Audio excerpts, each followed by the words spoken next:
झारखंड सहायक आचार्य भर्ती 2024। दोस्तों कहा जाता है ना, गए भैंस पानी में। तो दोस्तों कहने का मतलब ये है कि झारखंड सहायक आचार्य की अब बहाली इस सरकार में नहीं हो पाएगी। वही है दोस्तों, झारखंड सहायक आचार्य की बहाली अब श्री हेमंत सोरेन नहीं कर पाएगी। अब क्या कारण है तो दोस्तों हम विस्तार से बात करेंगे। जैसे कि आपको पता है दोस्तों, जेएससी के कैलेंडर के अनुसार सितंबर के प्रथम सप्ताह में ये झारखंड सहायक आचार्य की ज्वाइनिंग मिलने वाली थी। बीजेपी का बात करते हैं को तो इसने जो है स्पष्ट तौर पर अपने मैनिफेस्टो यानी कि उद्घोषणा पत्र में लिख दिया है कि मेरी सरकार जब बनती है तो मैं सबसे पहले जितने भी बहाली किया है जब सरकार ने उसको जो है सीबीआई हम जांच कराएंगे। दोस्तों मैं आपको बता दूं कि ये जो है ये सुप्रीम कोर्ट के अनुसार ये भी है कि 3 सितंबर को सुनवाई होगी। मिला जुला के बात करते हैं कि ये हेमंत सोरेन सरकार बहाली नहीं कर पाएगी झारखंड सहायक आचार्य का। उसका कारण क्या है दोस्तों, जैसे कि मैंने आपको पहले बता दिया, तो झारखंड में आचार संहिता 24 अगस्त से लागू हो जाएगी। जब 24 अगस्त को लागू हो जाएगी दोस्तों, तो इसके बाद झारखंड की जो अभी वर्तमान सरकार है वो बहाली नहीं कर सकती है। यानी जो भी करना है 15 अगस्त के पहले करना है। और जिस प्रकार से सरकार सोई हुई है, स्टूडेंट सोए हुए हैं, ये कुछ नहीं हो सकता है। अभी स्टूडेंट को चाहिए था कि सुप्रीम कोर्ट में जाकर टैग करना था। जो सूरजमंडल जी का केस चल रहा है सुप्रीम कोर्ट में, वो आपको टैग करना चाहिए था और वहाँ पे अनुमति लेना तुरंत जरूरी था, जो कि संभव नहीं हो पा रहा है। कोई स्टूडेंट एक्टिव नहीं है, जिसके कारण ये जो है अब बहाली नहीं हो पाएगी। दूसरी ओर मैं बता दूं दोस्तों कि जैसा कि मैंने आपको पहले ही बता दिया कि 24 अगस्त को आचार संहिता लागू होगा। और मैं आपको बता दूं हेमंत सोरेन के साथ ये दूसरी बार हो चुकी है। 2014 में भी सेम केस हुआ था और ये 2024 में भी सेम केस आपको नजर आ रहा है।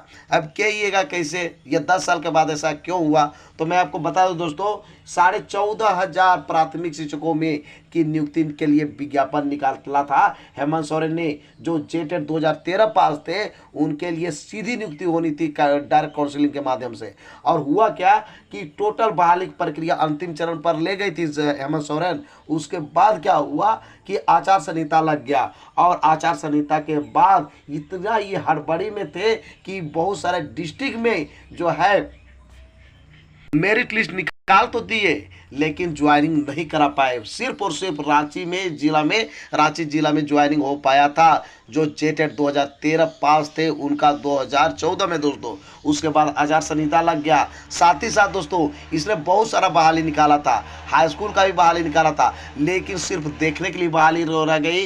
इनको सिर्फ मुद्दा बोलने के लिए होगा कि मैंने जो है हो गया था कि मैंने ये सब बहाली निकाल दिया था, लेकिन लोगों को ये पता था सिर्फ ये दिखावा निकाला, ये बहाली तो करेगा ही नहीं और किया भी नहीं, यानी हो भी नहीं पाया। तो आचार संहिता लग जाने से ये जो है 2014 की बहाली वो नहीं कर सके। उसके बाद जो आपको जैसा कि पता है कि मुख्यमंत्री बीजेपी का जो है सरकार आई, तो ये रघुवर दास जो है जो ही मुख्यमंत्री बने, फटाफट के अंदाज में बहाली शुरू की थी और बहाली हो पाया। मैं आपको बता दूं दोस्तों, ऐसा पहली बार हुआ था कि बीजेपी की सरकार ने बीजेपी की सरकार बनने के बाद तुरंत बहाली हुई। लेकिन झारखंड का पुराना इतिहास है, कोई भी सरकार आती है तो बहाली तुरंत नहीं करती है, वो इंतजार करती है 5वां साल का। 4 साल तक सोया रहेगा, 5वां साल में जाके बहाली करती है। तो दोस्तों यहाँ पर कोई भी सरकार आएगी तो कहना बड़ा मुश्किल हो जाएगा बहाली होगी या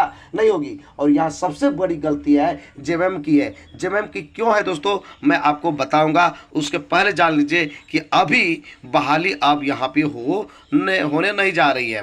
दोस्तों मैं बता दूं, झारखंड सहायक आचार्य की 24,000 रिक्त पदों की बहाली की शुरुआत भी नहीं हो सकी। आपको जैसा कि पता है दोस्तों, झारखंड में 50,000 शिक्षकों की बहाली होने वाली थी। 26,000 शिक्षकों की पहला चरण में और 24,000 शिक्षकों की बहाली जो होने वाली थी आपका दूसरा चरण में। ये बात था कि 26,000 जो शिक्षकों की नियुक्ति होगी, उसके बाद जो है जेटेट आयोजन किया कराया जाएगा और सिर्फ जेटेट को ही मौका दिया जाएगा आपका 24,000 शिक्षकों की बहाली में। लेकिन ऐसा नहीं हो सका। जेटेट की आयोजन तो ये डिपेंड करता है आयोग पर, ये डिपेंड करता है जैक पर, झारखंड अधिविद्य परिषद पर। वो ले सकती है, लेकिन बहाली 24,000 की नहीं हो पाएगी। चूंकि 26,000 की बहाली ही नहीं हो पाएगी तो 24,000 बहाली की बात ही कहाँ होती है, उसका फॉर्म भी नहीं निकल सकता है। मात्र आपके पास काम करने के लिए 15 दिन का समय है। 15 दिन में आप क्या कर दीजिएगा? जब आप 4 साल में नहीं काम कर सके तो 15 दिन में क्या कर दीजिएगा? ये बड़ा सोचने वाली और गंभीर विषय बन गई है। दूसरी वो बात कि मामला भी आपको सुप्रीम कोर्ट में चल गया है आपकी लापरवाही के कारण। तो 24,000 की बहाली की प्रक्रिया भी नहीं शुरू हो पाई दोस्तों, ये सरकार की गलतफहमी और दूसरी बात ये ढोलमुल नीति के कारण। दोस्तों ये जो है कैंडिडेट्स को यानी कि युवाओं को जो है बेवकूफ़ बनाने की सरकार काम की। झूठ मूठ का जब सरकार आई तो बोली कि 5 लाख युवाओं को रोजगार देंगे, पता चला कि 1 लाख भी युवाओं को रोजगार नहीं दे सकी है। 4 साल तो सिर्फ यूं ही बिता दिया समय कि ये बोल करके कि ये जो है मैं बहाली नहीं कर पा रहा हूं तो उसका मुख्य जिम्मेवार बीजेपी है, बीजेपी हमको करने नहीं दे रही है। ये बोल बोल के गुमराह करते गई, लास्ट में कुछ बहाली नहीं की। इसका खामियाजा किसको भुगतना पड़ा? यहाँ के जनता के, यहाँ पर स्टूडेंट को। उम्र भी बर्बाद हुआ और जो है समय भी निकलता गया। दोस्तों अब बात करते हैं, अभी वर्तमान मुख्यमंत्री चंपा सोरेन होते तो कई बहालियां पूरी हो जाती, झारखंड सहायक आचार्य की बहाली भी पूरी हो जाती। जी हाँ दोस्तों, यदि चंपा सोरेन जिस प्रकार से आपने देखा कि 5 महीने में जितनी बहाली थी टोटल की शुरुआत कर देते, यानी कि प्राइमरी ही नहीं, नर्सरी से लेकर 10+2 ही नहीं, आपका प्रोफेसर के लिए जेट जो कि 2007 के बाद कभी आयोजन नहीं हुआ है तो उसकी भी आयोजन करने के लिए तुरंत फटाफट के अंदाज में काम हो रहा था। अभी जो आप देख रहे हैं जेटेड का जो आपका विज्ञापन आया हुआ है उसका ही देन है दोस्तों।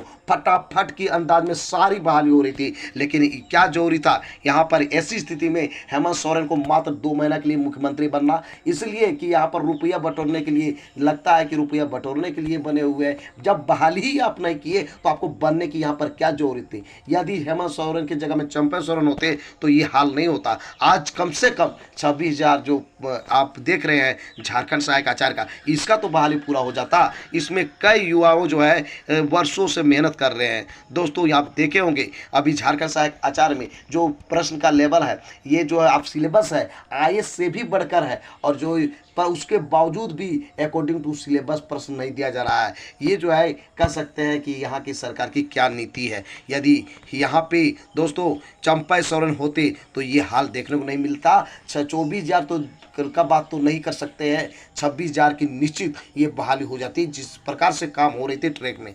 तो इस प्रकार से बहाली अब होने नहीं जा रही। दोस्तों मैं आपको बता दूं, चंपा सोरेन की सरकार ने यह तय किया था कि उनके चंपा सोरेन के अनुसार सितंबर के प्रथम सप्ताह में ही का था कि टारगेट कि हम लोग उन लोगों को रिजल्ट दे देंगे। साथ ही साथ ये भी टारगेट था कि यदि आचार संहिता पहले लागू हो जाती है तो उसके पहले ही हम लोग देके इनका 26,000 की नियुक्ति कर देंगे दोस्तों।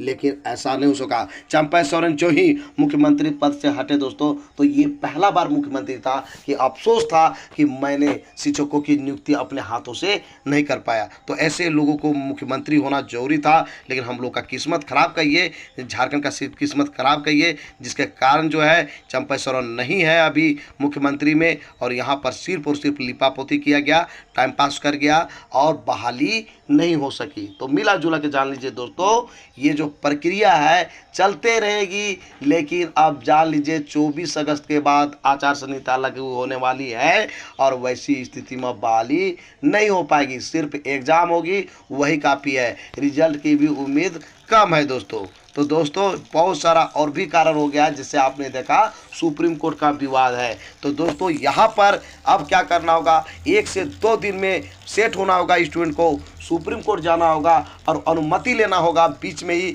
कि हम लोग को ऐसी ऐसी कहानी है, और नहीं तो दोस्तों मुश्किल है। ये जो है बहाली होगी कि नहीं होगी, सरकार क्या करेगी, नया सरकार बनेगी तो उसकी क्या मंशा होगी, ये कहना मुश्किल है।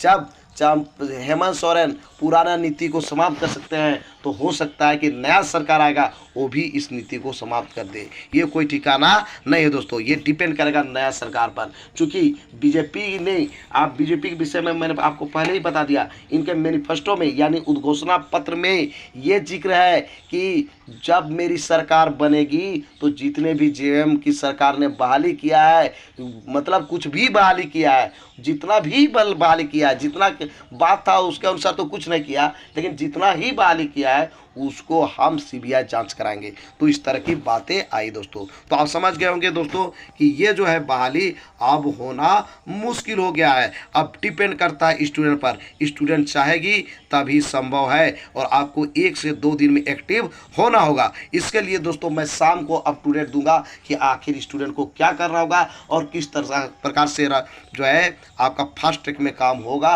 और संभव है। तो इसके लिए हम लोग काम शुरू कर देंगे। इसके लिए आप शाम को बने रहिए और इस पर हम लोग विचार करते हैं, और नहीं तो बहाली नहीं हो पाएगी। दोस्तों फिर मिलते हैं एक नए और ऑथेंटिक वीडियो के साथ, तब तक के लिए हमें इजाज़त दीजिए। धन्यवाद।